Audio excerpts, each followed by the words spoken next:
Signature TV, news in your pocket. Back now, as Nigeria looks ahead to the 2027 general elections, one of the biggest questions on the minds of citizens is whether INEC can deliver a process that is truly credible and trusted. And that brings us to our first conversation this morning, looking at what INEC must do to achieve credible elections in 2027. And we'll be having this conversation with Nick Agule, Global Economic Analyst. Good morning, Nick. Thank you so much for joining us. Good morning. And good morning to our viewers globally. Right. So now looking at how the elections went in 2023, I mean, that came up with a lot of complaints about transparency and logistics and the whole lot. So from your analysis, what do you think were the biggest credibility gaps in 2023 that INEC must urgently fix before 2027? Thank you very much. There's quite a bit for INEC to do, given what happened in the 2023 elections. First of all, we will start with voter registration. So the INEC in 2023 closed voter registration sometime ahead of the conduct of the elections. And there were a lot of hues and cries that made them to extend the deadline. And for me, even if it meant a change in the Electoral Act or the Constitution, INEC needed to have worked on that. INEC needed to have used the 4 years between 2023 and the next elections in 2027 to fix some of these bottlenecks. A voter does not need to be constrained to register to vote even a week before. People can actually register to vote on the day of the election and still go ahead and vote. Why is that not possible? Because we're in the era of technology, we're in the era of biometrics. So God has made it such that nobody's biometric matches any other person's own. So if a voter can authenticate themselves and register to vote, then they should go and vote. The same thing about voting using the permanent voter card, the PVC. Given that is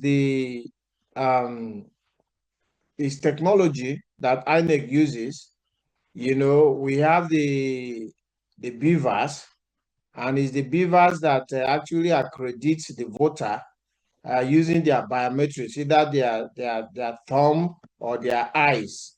So what is the point for asking for a PVC? The beaver should just go ahead and accredit the voter, and then the voter will just go ahead and vote. And then we go to the distribution of materials. INEC has been conducting elections every day, not every day, every cycle, including by-elections from 1999. And still, INEC is yet to get logistics right. And you have a lot of places where voting materials don't arrive in time or don't arrive at all. I give you a case like in Benue, in the governorship elections, INEC took the materials for a particular local government and handed them over to another local government. So it then meant that the two local governments didn't have elections. So that INEC needs to fix. And then, of course, there are things that INEC cannot deal with directly, including security. And that is where the government needs to ensure that elections are free and safe. People need to be confident that they can walk out, go to vote, and come back home in one piece. That's the only thing that will encourage them to step out. And then we now go to the reconduct of the election itself. INEC should ensure that their officials can conduct free and fair elections. INEC officials should not be bought with a morsel of bread. people who step up to do the job of INEC are doing a national job that requires their integrity to be at play. So that is one thing. So that has to do with the mode of recruitment of their officials, the kind of education they give to their officials, the kind of compensation they pay to their officials, so that it will discourage them from accepting bribes and then rigging the elections. Then when we now go to the polling unit itself, INEC, for me, this whole issue that you have two elections, you have elections on two different dates is what I meant. So you have the national election, which is the governor, the House of Assembly, no, the governor and National Assembly, which is Senate and House of Rep on one Saturday. Then the following Saturday, you have the governorship and State House of Assembly elections should be scrapped. Let all elections happen in one day. If voters can manage 3 ballot box papers to vote, then they can as well manage 5 ballot papers to vote. In the alternative, if the voter goes on to the polling unit, they are credited and given 3 ballot papers to vote. And then after they manage the 3 ballot papers to vote, they move to the next table that gives them 2 ballot papers.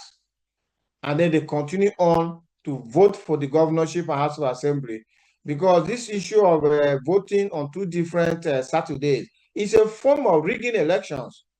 Because the politicians are able to know the mood of the people with the presidential election, and then they use it to now rig the governorship and House of Assembly elections because of what they would have seen in the presidential election. A classic example of what happened here was in Lagos State, where the people voted the Labour Party in the presidential elections in Lagos. And you will notice what happened thereafter was a lot of threats, a lot of fights, a lot of money, everything was rolled out to the streets in Lagos to ensure that the governorship election went the way of the ruling party.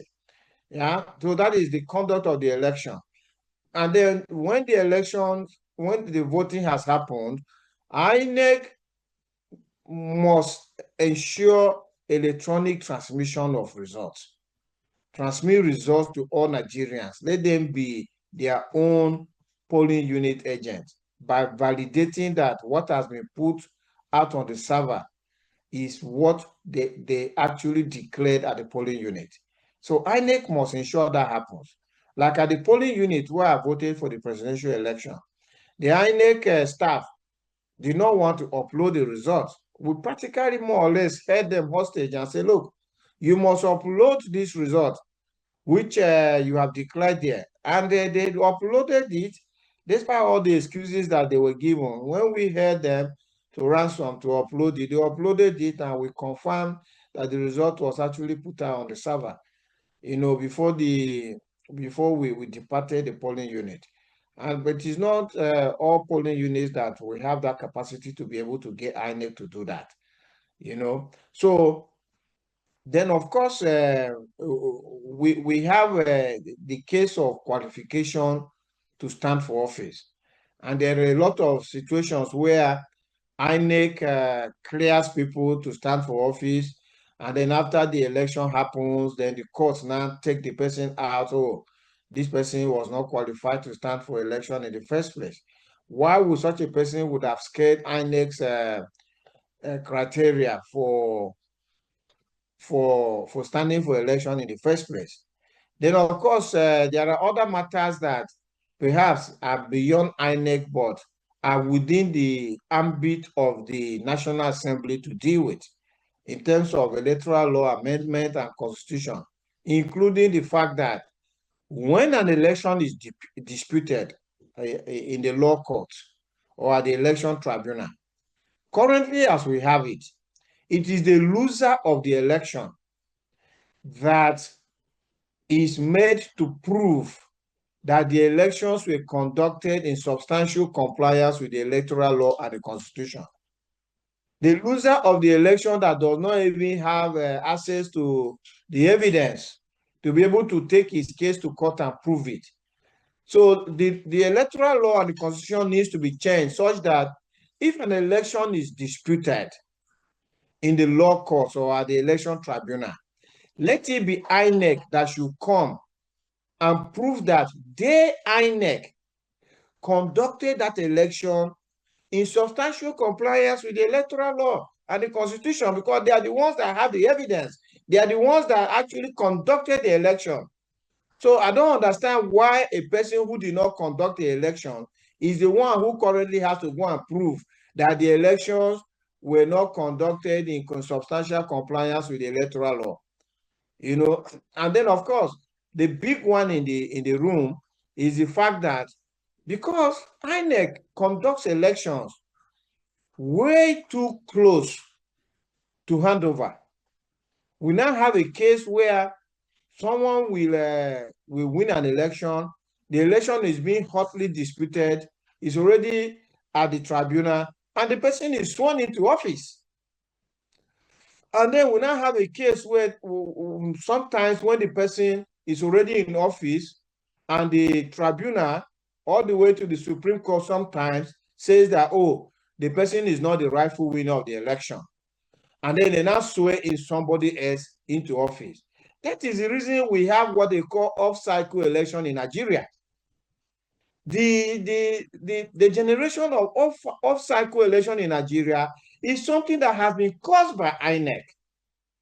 If only INEC can conduct elections in good time to pave way for all the electoral matters to be decided before the eventual winner, the person who wins at the ballot box and wins at the court or tribunal, is the one that takes office, we will not have off-cycle election again in Nigeria. So these are some of the things that needs to be dealt with. A lot of them will require a change in the electoral law and the constitution, and both INEC, the National Assembly, and the executive arm of government need to have hands on deck to give Nigerians a credible, free election. Otherwise, people are not going to come to the ballot box again to vote in elections. It's a reason for voter apathy, as we have seen over time. We've been speaking so much on corruption and rigging, you know, in every electoral system. Do you think this corruption and rigging is actually avoidable in electoral system, especially that of Nigeria? And how do you think it can be curbed? Well, corruption and rigging is very possible, just like any other vice in Nigeria. It's possible for us to cure them, to eradicate them, to deal with them, but only on one condition. And that condition is that Nigeria needs to be a country that is run with the law. This is the point we always make. The difference between Nigeria and a place like the United Kingdom, where I'm speaking to you from now, is the rule of law. If you don't have the rule of law, the human beings are not going to work in accordance with the rules of the land. You must have a system of having laws, which you have a lot in Nigeria, and then picking out people who are disobeying the laws and taking them through the judicial process and enforcing the law against them. Once you do that, all of the ailments that we suffer in Nigeria today, corruption, all of the brigandage, the bandits, people doing the wrong things like breaking traffic laws, dropping refuse in wrong places, people building without planning permission, blocking roads, and all those ills will be taken care of once we begin to enforce the law. And if we don't enforce the law, then I'm sorry. I don't think God made humanity to be just on their own without being governed with the laws, right? So God made humanity to be governed with the law. So if you look at any country in the world that is doing well, the law is being enforced in that country. Check the law enforcement in that country. It's very effective and strong. And when you see a country that is not doing well, there's a breakdown of law and order. That's the difference between Afghanistan and Somalia on one hand, and United Kingdom, Canada, and the United States, etc., on the other hand. So if we are ready, let those who have sworn by the holy books to defend Nigeria, defend our constitution, go ahead and really defend that constitution. Meaning, if anybody is contravening that constitution, your defense of the constitution means you fight the person back. Once that happens, you will see that Nigeria will just change and we will become a developed nation in no time. Without that, I'm sorry, we can continue to have these conversations. Law and order and following what the constitution says. Why do you think that Nigeria has constantly struggled to punish these electoral offenders over the years? So the reason that we struggle to punish electoral offenders over the years is that it's the electoral offenders who are in office. Majority of the people who have taken office, right from the presidency to the National Assembly, to the governors, to the state assembly, and even local governments, are beneficiaries of the rigging that happens. So we don't expect them to punish themselves, right? They can't enforce the law against themselves because they are the ones who have used that ballot box and rigged themselves into office. That is why the solution needs to lie with the people. The people of Nigeria, 200 million of us plus, are the ones that need to come together and say no to a group of less than 1,000 people. When I mean 1,000, count them. The president is number 1. His vice, that's 2. National Assembly, House of Rep are 360. 362. Senators are 109. That's 470 to 1. Then put 36 state governors. That is it. Oh, they are not even up to 500. By the time you add their ministers and their commissioners and all of that, they are like 1,000. How can 1,000 people be taking 240 million people for a ride? The day that the 240 million people decide that this is enough, that is the day that it will be enough. For our viewers who have who read the book called Animal Farm, we read it in secondary school. This is how the animals continue to fear the man who was in charge of them, until one day the animal decided that they were going to chase him out of the farm. And they succeeded in doing that. It's just like in the animal farm, when the animals themselves became leaders, they became like Nigeria, which is basically like we chased at the colonial masters, our people took over, and sometimes we are now, actually, I'm not saying sometimes, we are now ready to go and be slaves. Because if you bring slave ships to a Apapa port and bet them in a Apapa port and say, whoever wants to go and be a slave in Canada, in US, you want to go and be a slave in UK, France, Germany, come and enter the ship. Of course, if you don't take that ship away, the ship is going to sink in no time. Even area boys, they will go and start collecting money before people will board the slave ship.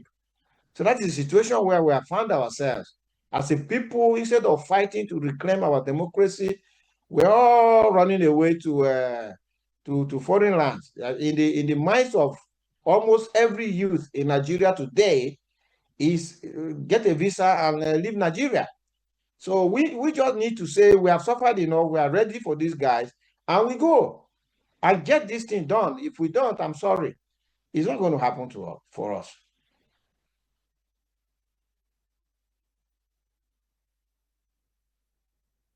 Many electorates and also many parties, so many people that are contestants has actually had issues with court rulings, not satisfied with the result of the elections, so to say. What role do you think lawyers, court judges have to play when it comes to making elections credible?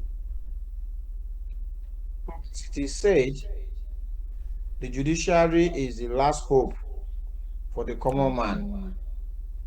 A judiciary that sells its soul to the politicians is a judiciary that is lost.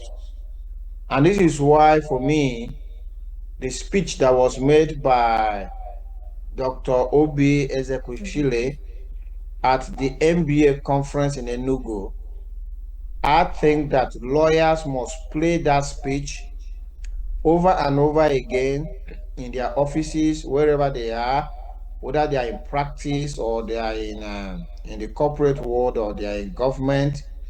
The Nigerian Bar Association should actually transcribe that speech and put it on posters for every lawyer to put it in their office, so that when they see it, it reminds them of their unique role as the people on whose shoulders our democracy lies.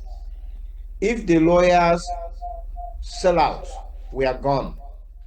Unfortunately, that is what has happened. And when I mean lawyers, I'm talking about lawyers in a generic sense. The lawyers at the bar and the lawyers at the bench. If they sell out, we are gone. And that is why you will see that even the framers of democracy as a system of government that we want to copy from, if you go to the United States, you can see that the three arms of government must work together. They must complement each other. They must act as a check and balance on each other. So the executive arm of government is giving humongous powers to execute. But knowing that in the process of executing, they may even trample on people's rights and do things wrong, and maybe engage in electoral malpractice, which is the point you raise. The framers of the Constitution brought in the judiciary. The judiciary has the powers to remove executives from office. Executives who are not running the country are not executing in line with the Constitution upon which they swore to defend. The judiciary has the powers to remove them from office. So an executive that knows that if I misbehave, the judiciary will remove me from office, will behave well, on the whole, or in the most. And then, of course, we have the judiciary, where if the executive and the legislature disagree, it is the judiciary that is to adjudicate. So, for instance, if there is an electoral malpractice, like the point you raised, it's the judiciary that should adjudicate and hand that election to the authentic winner of the election. If politicians know that they can spend all the money and rig elections, yet they will not take office because the judiciary will hand the election to the person who was actually voted into office, then the politicians will not have the appetite to rig elections. You see, so we spend a lot of time analyzing the consequences of actions instead of looking at the root causes. I apologize, but because of time, we will have to, cut you short at this point. So thank you so much for joining us this morning, and I'm talking about the electoral process of Nigeria and how we can get it better. Thank you for joining us. Thank you so very much, and have a nice day. A nice day to all our viewers globally. All right. Okay, that is where we draw the curtain on that conversation this morning. Expect more details and conversations. Every second, every minute, every day, news is breaking, events occur, and there are new developments. At Signature TV, we follow these stories objectively, bringing all sides without bias, explaining the complex issues, breaking down the numbers, and investigating the issues behind the news. Anywhere and everywhere, near or far, wherever the news is, we will be there. Signature TV. News in your pocket.